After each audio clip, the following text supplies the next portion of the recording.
Vice ganda muling pinaringgan si Nico Natividad sa It's Showtime. Sa worry ko, hindi pa rin nauubusan ng mga paaring si Vice ganda, ang host ng It's Showtime, patungkol kay #Nico Natividad.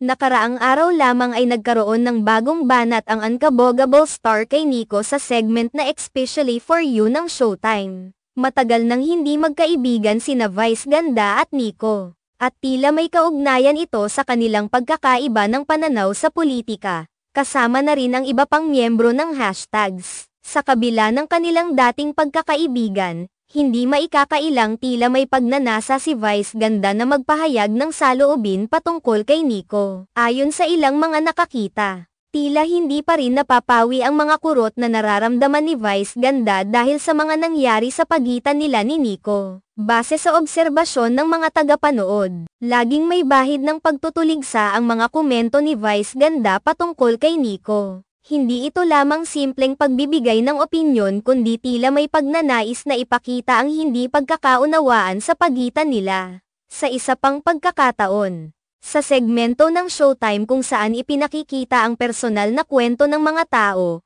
hindi napigil ni Vice ganda ang pagtukoy sa mga hindi pagkakaunawaan sa pagitan nila ni Nico. Maraming mga netizens ang nakapansin sa patuloy na pagpuna ni Vice ganda sa mga aksyon at mga desisyon ni Nico. May mga pagkakataon pa nga na hindi na lamang basta paaring ang ginagawa ni Vice ganda kundi tila pati na rin ang paghahambing sa kanyang sariling pananaw at pamumuhay sa pamamagitan ng mga opinyon, na hindi kailanman nawawala. Ang mga komento ni Vice ganda, na maraming mga tagapanood at mga netizens ang napapansin, ay patuloy na nagbibigay ng pagpapakita ng kanyang personal na opinyon at pag-unawa.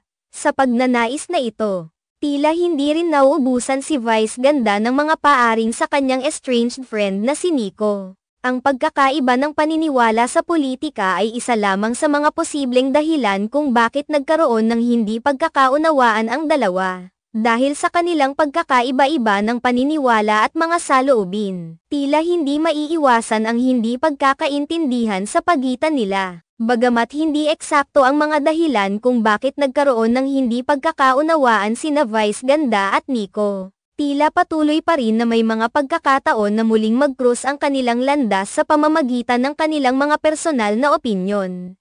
Sa kabila ng lahat, hindi rin natin maaaring itakwil ang kanilang mga personal na saloobin at mga opinyon sa iba't ibang mga bagay. Ang mahalaga, ayon sa ilang mga obserbasyon, ay ang patuloy na pagsulong at pagtutulungan ng mga taong kabilang sa showbiz industry. Sa pagpapatuloy ng mga pangyayari, patuloy pa rin ang pagnanais ni Vice ganda na ipahayag ang kanyang mga opinyon at pananaw sa buhay at sa iba't ibang mga isyu.